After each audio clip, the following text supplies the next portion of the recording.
You're listening to Civic Media. You can tune into any of our live shows on any radio station across the state with the Civic Media app. Find us in your phone's app store and listen anytime, anywhere. From the Civic Media World Headquarters in Madison, Wisconsin, it's the Todd Albaugh Show. And now, pursuing truth wherever it may lead, here's your host, Todd Albaugh. Across Wisconsin on the Civic Media Radio Network and streaming worldwide on the Civic Media app. Good afternoon, everybody. Todd Albaugh along with Mr. Aaron Zommers on the board, our producer and engineer. It's 6 minutes past the hour of 3 o'clock. Welcome into hour number 2 of the big broadcast here on Wednesday, the 3rd of September, 2025. It's a great day to be a Wisconsinite, and it is Hump Day. That's right. Glad to have you along here. Many thanks to Pat Kreitlow of Mornings with Pat Kreitlow, powered by Up North News. You can hear him every morning from 6 until 9. And also to Trygve Olsen, Senior Advisor at the Lincoln Project. And yes, for this week, we'll remind you, a owner of the Green Bay Packers as well, like so many folks are, at least on paper.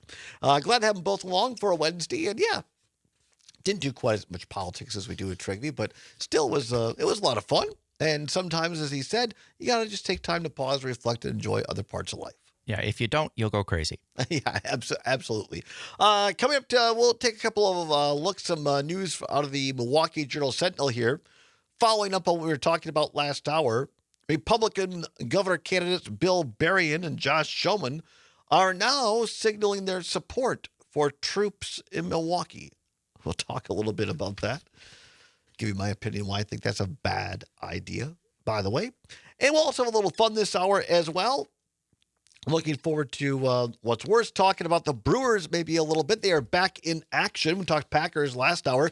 Brewers back in action tonight as the Philadelphia Phillies and Brewers resume their action at 6:05 on all of our stations, the Brewers Radio Network, including WRCE in Richland Center, WISS in Oshkosh, WRJN, I think, in Kenosha and Racine, and WCQM in Park Falls, and our newest affiliate, WBZH in beautiful Hayward, Wisconsin. So Brewers dropped the first game in that series. Kind of a weird thing. They had 19 days straight that they played until they finally had a day off, and they had that really important day off for them. And so the Philadelphia Phillies and the Brewers getting underway tonight at 6:05. So I think we have a little cut here from Jacob Mizorowski, who pitched pretty well but got the loss on Monday for the Brewers. He spoke afterwards to the gaggle of reporters, including our own Mike Clemens, talking about getting a little bit of time off after that long stretch. Here's Miz. Everyone needs it. I think it's just, it was a grind going through these, 19 games, right? Something like that. So it's, it's a long stretch, and, everyone's going to enjoy the off day. Jacob Mizorowski on looking forward to that off day yesterday for the Brew Crew. Got a little drama on Monday as well. As Pat Murphy, for only the second time this season, Murphy, of course, the manager for the Milwaukee Brewers, National League Manager of the Year last year, and only in his premier season after Craig Counsell bolted for the evil and dreaded Cubs, by the way. Murph got tossed on Monday. And what happened was, it was the second time in the game where something called a check swing. So the pitcher pitches, and the batter starts to swing, and if the rule is, well, Murphy will explain it, but if the barrel of the bat crosses the leg, then that, whether their wrist breaks or not, doesn't matter. That's counted as a swing. And it happened once to a right-handed batter, and so they wanted to put to a left-handed batter, and they went to the first base umpire, and or the third base umpire said no swing. And it happened again, and the first base umpire said no swing, and Murph could see that one, and he got a little mouthy, and he was gone. So here's Murphy talking about getting tossed on Monday. Umpires have a hard job. They have a hard job. What I don't like is when they're definitive that they got it right, and then I see what I see after the game, and you can see the barrel's out in front of his front leg. Tell me how the barrel can be in front of his front leg at any moment and it not be a swing. So I'm not again, that's a tough call from the angle he's at. He does the best he can, and that's all I can say. Pat Murphy, manager for the Brewers, obviously had calmed down, but I think what the point he was making was I went back and looked at the replay like everybody saw on TV, and clearly the barrel of the bat went in front of the leg. It was clearly should have been a strike. You were there, Zommers. Yeah, everyone was very upset. It was really loud booing for the at the umpires. They do have a hard job. I wouldn't want to be them. My roommate Elliot, also there with me, he is huge into baseball. He's been to like 70 MLB games and keeps score at each one. He said that the rule is not about it going past the leg. It's about going past a line. I don't remember what he called it, but there's a line on the ground. And I said, why don't they just have an aerial camera that they can check it? And he's like, well, sometimes there's dirt over the line and then you won't be able to see it. I'm like, well, I still think they should have a camera. Yeah, it was pretty controversial, but the replay clearly showed that it should have been a strike. But yeah, I mean, umpires have if that's the rule. If the rule is can't go past the leg, should have been a strike. Well, I if the trust rule Pat is, Murphy to know what the rule is. I do too, but I am saying Elliot also knows a lot about baseball. I don't know. I'm sure he does, but if I had to choose, with all respect to Elliot, I'd go with Pat Murphy's call on that. But yeah, I mean, sure, that's a good point. And regardless, Murphy was tossed. Ricky Weeks got to manage for 2 innings, something like that. And so like an inning and a half, ish. But the Brewers, like they have not before this season, were not able to pull it out. And by the way, the Cubs lost that day. But they did win yesterday, so the lead is now down to 5 games for the Crew over the Cubs in the National League Central Division. They get back underway later on tonight, pregame show, as we said, at 6:05, Philadelphia against the Brewers on many of these great stations. It's coming up on 13 minutes past the hour of 3 o'clock. Time once again for What's Worse. Let's go.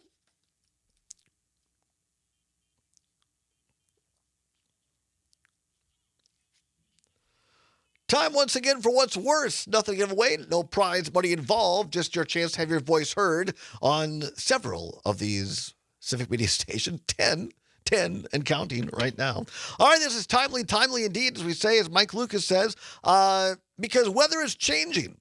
You can feel it today outside, had to wear a jacket walking around, and you can also see it in the forecast, highs only in the 50s and 60s next couple of days. So we ask you today, category, what's worse, early winter or early fall? Early winter or early fall? I believe and Jim from Brookville has already weighed in on what I said before. I gave the tease, as they say, and I teased ahead to tomorrow. So you already know what tomorrow is gas. Not that I'm going to have gas tomorrow, but I hope not. We'll see. Well, at least we don't have to share our studios hours. So That's true. But no, today is early winter or early fall. Early winter or early fall. What's worse? 855-752-4842. 855-752-4842. Give us a call on the old Civic Media hotline or text us on the Civic Media app. You can do it by downloading the app on your Apple or Android device. Simply go to your app store, type in Civic, C-I-V-I-C, Media. It'll pop up with a cute little CM logo. Takes less than a minute. It is free, the Civic Media app. What's worse, early winter or early fall? 855-752-4842. 855-752-4842. Our own Casper, one of our great engineers, texting in saying early winter is much, much worse. Why do we live where the air hurts our faces? Good question. Dana calling in or texting in, I should say, up at beautiful La Crosse, Wisconsin. By the way, we haven't gotten to Joe Gow yet. See, La Crosse, we'll get to that in a minute. Dana in La Crosse says anything winter, especially early, is by default worse. I'll take an early fall. KM in Appleton, early winter is frustrating in a rear wheel, but other people's yards make excellent donut practice. Okay. I imagine he's just talking about difficult to drive, but, Don't do donuts on other people's don't yards. Do that. Judy in Lodi, listening in on WMDX says definitely early winter is worse because it's cold and probably snowing. I don't like the cold and snow. All right, Judy, thank you very much. Barb in beautiful Waukesha on WAUK says, I love this cool weather, so I'm saying early winter is worse. 855-752-4842, 855-752-4842. What's worse, early winter or early fall? PJ on YouTube says early winter is worse, saying I dislike snow. This is very fascinating for me. I didn't know it would be quite this lopsided so far. You didn't? No. Because everyone else did that we talked to. Luke, Well, thanks. we talked to Luke beforehand, and he was like, everyone's going to say early winter's worse. And I was like, yeah, everyone's probably going to say early winter's worse. Do you have an argument otherwise? Well, just wait. Getting very salty today, Sommers. I didn't mean to be salty. Tammy, listening in Virginia. Thank you, Tammy, for tuning us in beautiful Virginia. By the way, it's for lovers, Virginia. Early winter, she says, is worse, unequivocally. Jim in Brookfield says here we go. All right, here we go. Early fall is worse, says Jim, because it marks the end of summer and outdoor activities. There really isn't too much of a change in activities between fall and early winter. Now, see, that's a good argument. Yeah, but also you can still do summer stuff if it's a little colder most of the time. Are you gonna go to the water parks? Probably not. Are you gonna go swimming in a lake if it's like 60 and windy? I mean, probably not. Carolyn in Heartland answering our question, what's worse, early fall or early winter? Carolyn in Heartland says early winter in capital letters, absolutely worse, with 3 exclamation points. Scott on WMDX in Madison says early fall is worse because retailers have been marketing fall items in August. It's getting absolutely ridiculous out there. Next thing we know, Black Friday sales will start in March. Yeah, that's very true. I think that's a great point, by the way, because it seems like the 4th of July now is over, and suddenly now you see everything fall. In like Walgreens especially, it seems to be they're always putting stuff out early. Scott in Madison on MDX says early. That's the one we just read. Oh, sorry about that. Thank you. I'm sorry. Kurt in beautiful Monroe texting in on WMDX says early fall is worse. This can interfere with kayaking. He is 100% right. Okay, so it's stuff on the water. I guess for me personally, I will say that I prefer to be outside in fall weather more so than summer weather. I understand that yes. I'm weird because I overheat very easily.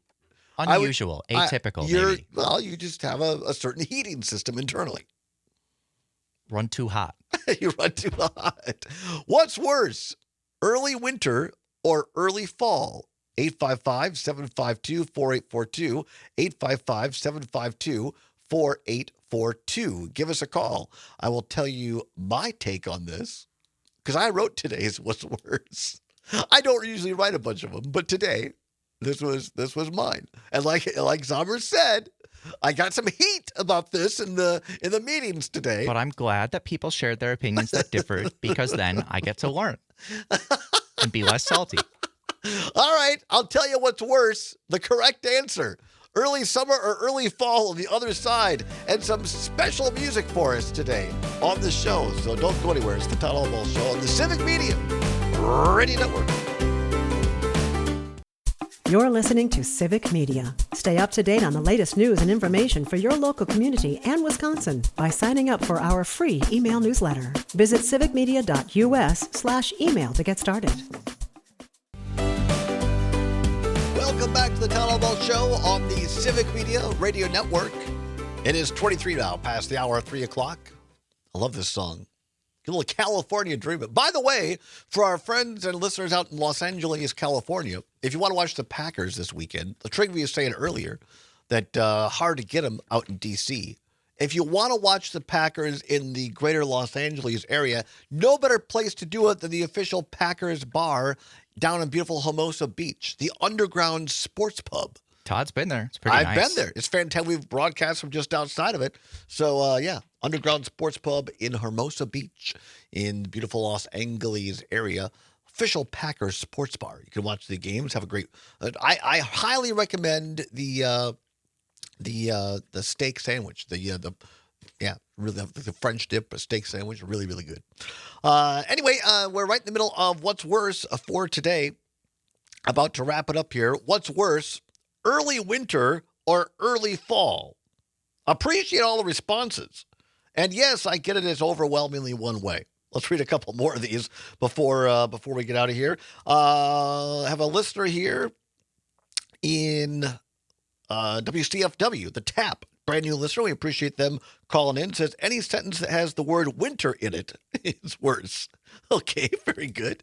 Len in Madison, early winter is worse. I want that early frost to shut down the mosquitoes. Well, that's some parts of the state, they've been pretty bad, particularly late in the summer. So that's a great point. Luann in beautiful Wanderoos. Wanderoos? Is that a town? I don't know. I love that. Luann in Wanderoos. Let's look that up. Wanderoos, Wisconsin. Says I like the end of hot and muggy. Hate winter. All right. Wanderoos is an unincorporated community located in the town of Garfield. Love it. Nicely done. I want to do a show from Wanderoos. Henry in Madison on WMDX says early winter usually means a brutal December and January. And Jim in Brookfield says, yes, Zommers, it's water related. Once early fall arrives, outdoor swimming is over. For those who love summer swimming, it's depressing. Thank you, Jim in Brookfield. Len in Madison says early winter is worse. There's a repeat of the other one. I want the mosquitoes to go away. Like so long. I'm not sure. Can you say Indian summer anymore? I guess. I don't know. I don't know if there's a replacement phrase yet. Yeah, I'm not sure. What else do you call it, right? Because that's when it gets real. When you have an earlier fall stretch like we're having now, then it might heat back up to like the 80s for 3 or 4 or 5 days in late September, early October, and then the real fall starts. So,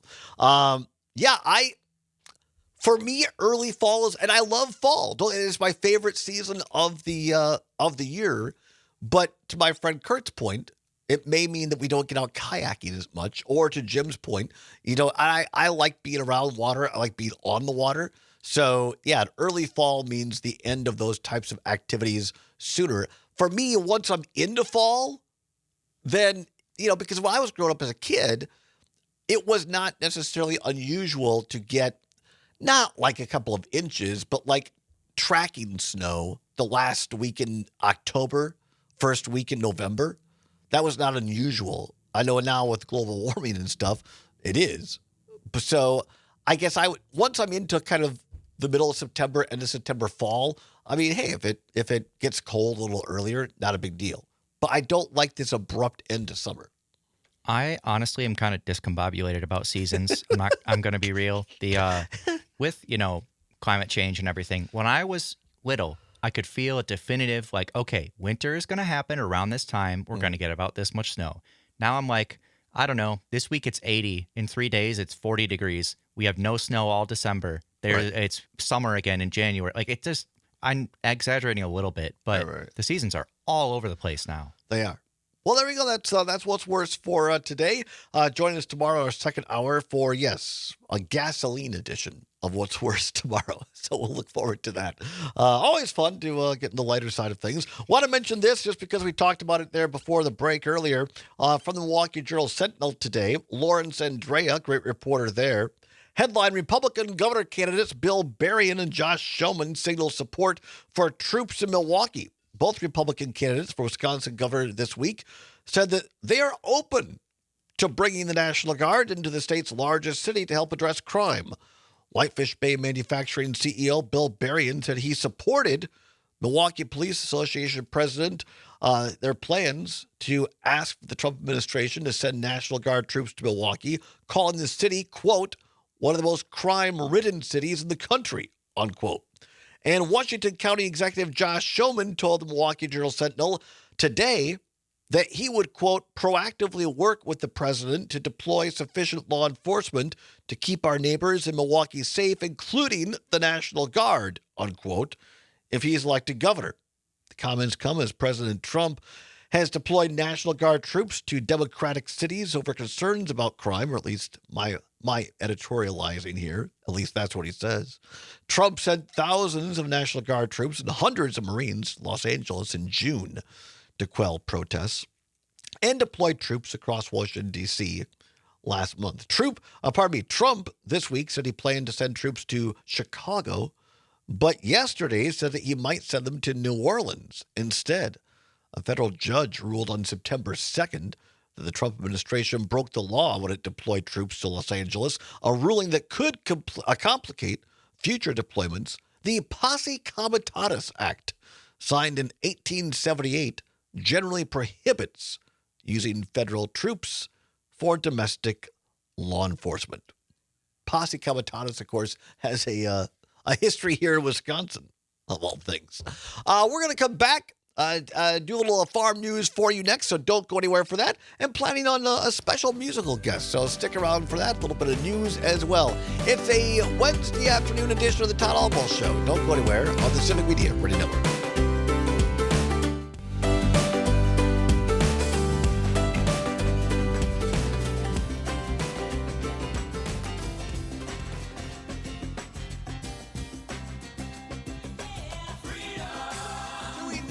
Pursuing truth wherever it may lead and having fun doing it. Welcome back to the Todd Albaugh Show on the Civic Media Radio Network. It's now 35 minutes past the hour of 3 o'clock. Glad to have you along here as we get set for expecting one of our guests to come here. Skip Jones, great folk singer in Wisconsin, going to be in the building here very soon, and so we're working on that. Many thanks to Chris Casper, one of our great engineers here, for helping us set things up, and to Zommers as well. Before we bring Skip on, wanted to kind of set this up because I think it goes hand in hand, and we talked about this yesterday. The passing of one of the great actors of our time, in my opinion, which really made his mark with an Academy Award, nomination turn in the great film Dances with Wolves. And that is actor Graham Greene, who passed away, I believe it was 72 this week. We read the story from National Public Radio yesterday. But now today, and don't usually read a lot of stuff from the New York Post or quote from it, but I thought they did a good job on this. And Kevin Costner is speaking out today about his co-star, Graham Greene, about the death with an emotional tribute on Instagram yesterday. From the Post, says Kevin Costner is mourning his Dances with Wolves co-star, Graham Greene. Costner, who is 70 years old, posted an emotional Instagram tribute yesterday to Greene, who died Monday at the age of 73. There it is, not 72, 73, with a clip of their characters interacting in a scene for the 1990 Western film. And Costner says, a few things come to mind when I think of Graham Greene and our time together on Dances with Wolves. Costner began in his caption. Costner went on to say, I think of how willing he was to learn the Lakota language. And the Yellowstone star said, I think of my joy when I first heard that his work on the film was recognized with an Academy Award nomination. And I think about this scene in particular when he was able to establish so much about the relationship between Dunbar and the natives who, with so few words. Step away from the story for a second. So Costner's character was Lieutenant Dunbar, a Union Civil War soldier who was sent out to the Western frontier at the time, and ended up being basically left for dead, and then was kind of adopted by the Native American tribes there. And this time on the screen, and one of the things that makes it so magical is to Costner's point. Costner, who was the producer, director, star of the film, was largely his own project with a lot of his own money, insisted that the Native Americans in the film speak Lakota, the native language of the Native Americans in the film. He wanted it to be authentic instead of having, the natives speak in English, which of course would not have been true to form. He said, no, I want them to speak in Lakota. And they put English subtitles on the film in the theaters. And that made it really authentic. And then number two, and there's so many, in my opinion, a great film. And now we're getting to Pete Schwaba and Nightlight territory. By the way, you can hear that every evening from 6 until 8 on the Civic Media Radio Network. But really great films to me communicate so much with things other than English language. It might be the eyes. It might be the camera angles and just letting a scene play out naturally, whether it's a weather occurrence or whether it's the look and the reaction and or the actions of the actors between each other. Because you think in real life, right? Like when you're having a really good talk with a friend or a family member, you don't say everything just one stops, the other starts talking, the other stops, the other starts. In a real life, you're sitting there together and you're talking to each other, and sometimes be long pauses that go on between your talks. And so in Dances with Wolves, there were so many great scenes where the characters, because in the film, of course, they didn't speak the same language, but and for them to play that out with their actions was just really, really, really powerful. Costner goes on and he called Green, quote, a master at work and a wonderful human being, unquote. He says, I'm grateful to have witnesses of this part of his lasting legacy. Rest in peace, Graham. Dances with Wolves, which marked Costner's feature directorial debut, follows the Civil War soldier who creates a bond with a band of Lakota Indians, including Kicking Bird, played by Graham Greene, of course. The film was nominated for 12 Oscars, including Best Supporting Actor for Greene. It won Best Picture and Best Director. Greene passed away in a Toronto hospital with his wife, Hilary Blackmore, by his side, according to a rep last week. The rep said Greene had lost his battle with, quote, a lengthy illness, unquote, but did not elaborate on the exact cause of death. Greene made his on-screen debut in 1979, starring in the Canadian drama series The Great Detective. The first feature film was in 1983's Running Brave, with his big break coming years later with Dances with Wolves. The Canadian actor also starred in Thunderheart, Maverick, Transamerica, Winter's Tale, Wind River, and many more. It's also on The Last of Us as well. So long career. Graham Greene had said, quote, I started out as a carpenter, a welder, a draftsman, a carpet layer, a roadie, and an auto tech, he told Reader's Digest at the time. He said, I stumbled into acting and I thought, these people keep me in shade, give me food and water, and take me over to where I stay. I'm supposed to say when they take me back. Wow, this is the life of a dog. He said no. He said it was great. So Graham Greene passing away, one of our great Native American actors of the time, and certainly thinking of his family today and the passing of him. I know our friend Robert Pilot on Native Roots Radio, which can also be heard every evening here from 8 until 9 on the Civic Media Radio Network, also does a great job about talking about the importance of recognizing Native cultures and hearing these voices that go unheard and also just overlooked, right? A lot of time as well. So Graham Greene, one of our really, really great actors. We're getting set to talk here in just a few minutes with our actor who one of these things in life, right, where I was up in Shawnee seeing my parents, and we went to the farmer's market there, and my dad, who is dealing with some early dementia right now, and we found him sitting there listening to this guy singing, and we thought, well, this is great, this is a lot of fun, and my stepmom and I sat down and started listening to him as well. He had his hat on and sunglasses. It was a bright summery day and that sort of thing, and we listened to and then my stepmom goes, wait a minute, he goes, that's Skip Jones. I've heard him on Wisconsin Public Radio and stuff, and so it's just really, really great. And we had a great conversation, and so he was so kind enough while he's in town here to stop by for a few minutes and have a conversation and have a song. Skip is a career U.S. Navy veteran and has had a special connection with veterans and their unique issues. He's combines his diverse song repertoire with engaging stories from a lifetime of performing, teaching, and world travel. His sources of inspiration and material have come from late folk legend Utah Phillips, his primary mentor, advocates for social justice and environmental activists, with 23 grandchildren. How about that? 7 great-grandkids. He is a natural with audiences of all ages, accompanied by guitar, banjo, Native American flute. He has been entertained and educated at thousands of libraries, schools, festivals, nursing homes, and community events across the country. He is experienced in performing for people with special needs. His warmth and affection for all audiences is evident in his voice and interaction with listeners. And you can find all of his work at skipjones.net. That's skipjones.net. And Skip is getting set up. Again, a huge shout out, by the way, to our engineering team here, Chris Casper and also Aaron Zommers for helping to make this happen and getting all set up today. So I think we're ready to go. And Skip, if we can get that, there you go. Zommers going to get your voice mic to you. Skip, welcome to the program. Thank you so very much for being here. Well, it's a pleasure to be on radio. They can't see what I'm wearing.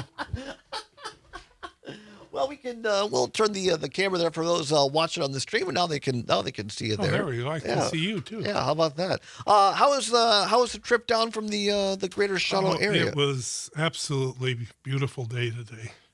It's been this way for almost a week. Yeah, right. After that heat and. Right, yeah, it's nice to have the cool down here, and nice to have you, reading your, we read that story, we followed it yesterday, Graham Greene, the great American actor there, great Native American actor, and the film came out in 1990 when I was in college, and I saw the show yesterday, as someone who grew up as a kid, a white kid in southwest Wisconsin, and didn't have a lot of interaction with Native American folks, that movie to me was the impetus, and having a great college professor who talked about it was a great impetus for me to learn more about Native American culture. But now you're someone who talks about this an awful lot. Yes, I knew Graham. Did you really? Oh, yeah. A lot of effort to give Native people the power that was already theirs. Mm-hmm. And the movie helped that. It was part of a series of movies they were doing to get people ready for that one. Wow.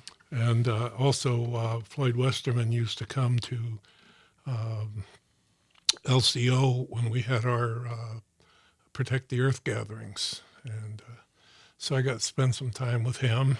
And Graham was there, and just so many of the Native elders that I've had the privilege to spend some time with. Right. And you're Native yourself, or no, are you? I'm Scottish, Welsh, and Dutch. Scottish, Welsh, or Dutch. So how did you come to this appreciation and advocacy and understanding of Native American indigenous community? Oh, when I was born in L.A. My dad went off to war, came back. We went back out to L.A. or to San Luis Obispo, which is where he got his engineering degree. Went back to New York and invented the first hard drive for IBM. Wow.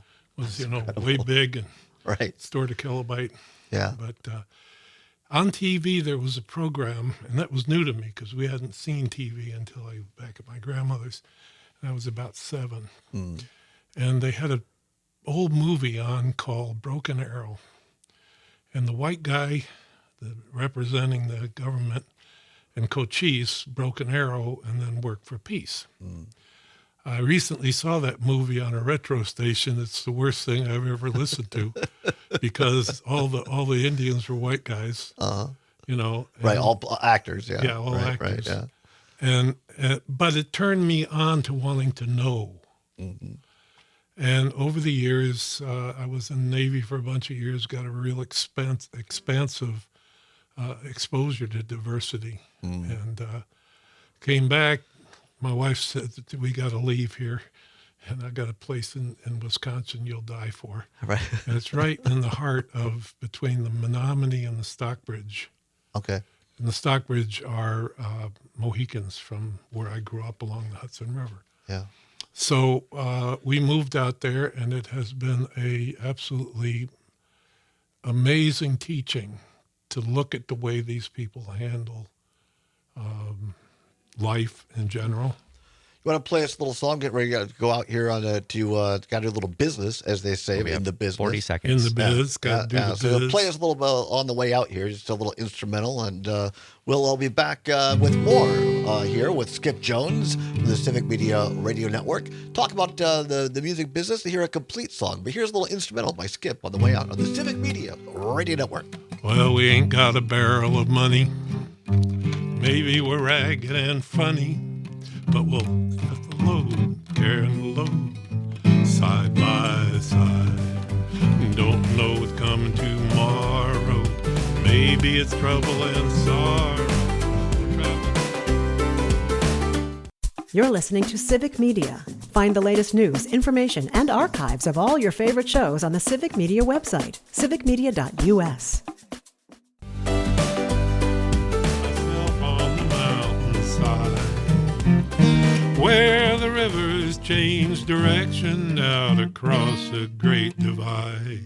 And I've been sifting through the layers of dusty books and faded paper.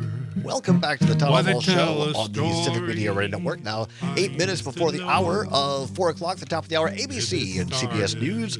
Depending upon which of our great stations you're listening to, a check of weather and sports with the great Mike Clemens, and then another edition of the Maggie Dawn Show here on the Civic Media Radio Network. I hate to interrupt him because it sounds so good, but it's great having live music. Now, I grew up in Richland Center.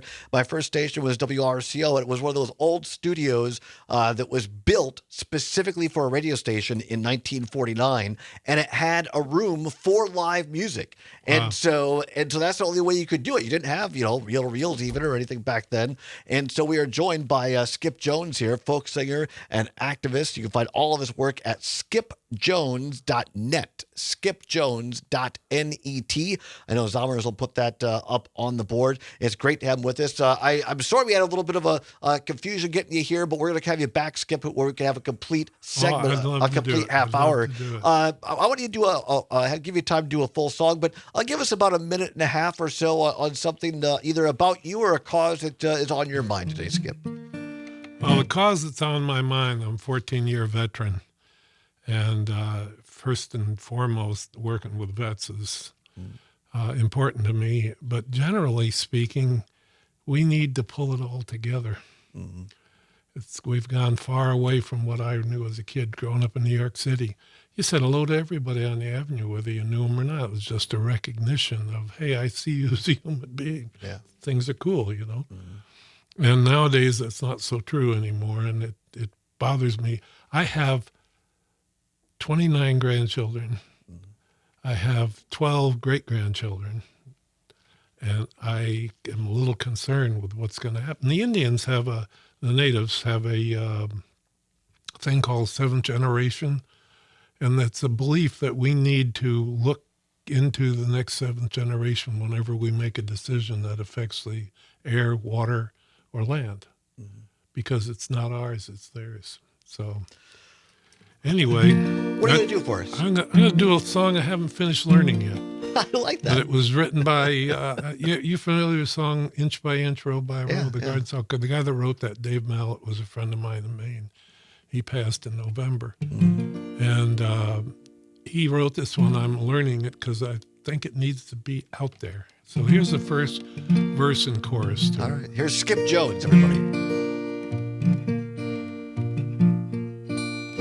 If the morning sky still disappears behind a sky of blue, if people rise and go to work like they always do, as long as young folks fall in love, kids keep growing tall, the earth below and the sky above, there's room for one and all.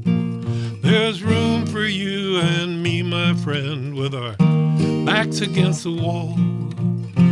If there's water flowing from the stream, there's a place for you and I. That's the hope for you and I. Anyway, I like that. Skip Jones. I'll have it all learned by the time I come down. That's good. That's good, man. I like that. That was another David Mallet song. Yeah, really, really good stuff. And I know you appeared on Wisconsin Public Radio, a number of other places as well. You said we got to talk about Richland Center, and you said you were on the morning show with my old boss and the owner of WRCL, Ron Fruit, years ago. That's right. And that's why my favorite question to anybody when I meet him is, "Where are you from?" Right. That opens up doors that you couldn't do any other way. No, it's so true. What gave you your passion about specifically many of the songs you do talking about the Native American culture? What was the impetus for that? Just trying to help people open their eyes and open their heart and go experience the wonder that we live in. I remember growing up and kids saying, "I'm colorblind." And I said, how sad that is that you're colorblind. The world is in Technicolor. Right. You know, and having spent all the time I did, I've seen the worst of poverty. I've seen the worst of people. I've seen the best. What's happened down here with that area not far from here that they converted since I was here last time, and it's all beautiful now, and they have rooms for people, and they have entertainment or interaction things. I'm off tomorrow, and I'm going to go sit over there and see if I can meet somebody and find out where they're from.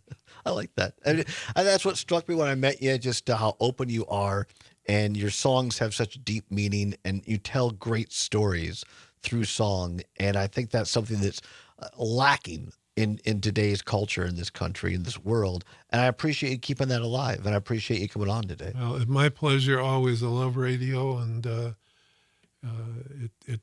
I just hope they don't get rid of the AM band and Right. talk about Me not too. putting cars, because I like AM radio.